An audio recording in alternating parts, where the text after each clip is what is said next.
Hello friends, welcome back to the new video guys. Today guys we are going to talk about guys app notification setting in our Samsung phone guys. In this video guys I will show you guys how can you off your apps notification.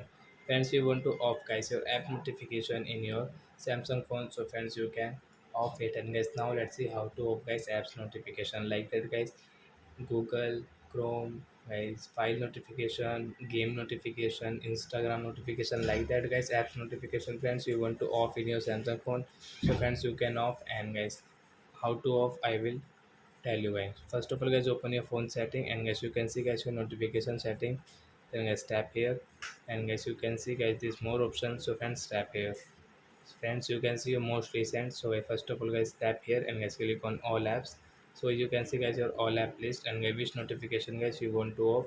Guys, you can see this blue icon, so guys tap here to off this app notification, friends.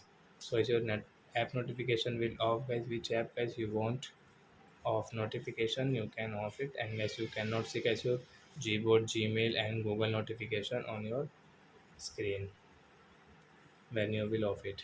So like that guys, you can off guys your app notification in your Samsung phone. So that's it guys, thanks for watching my video guys. Now we will meet on next video guys. Before going guys, please go and like my video, subscribe my channel. Bye bye friends.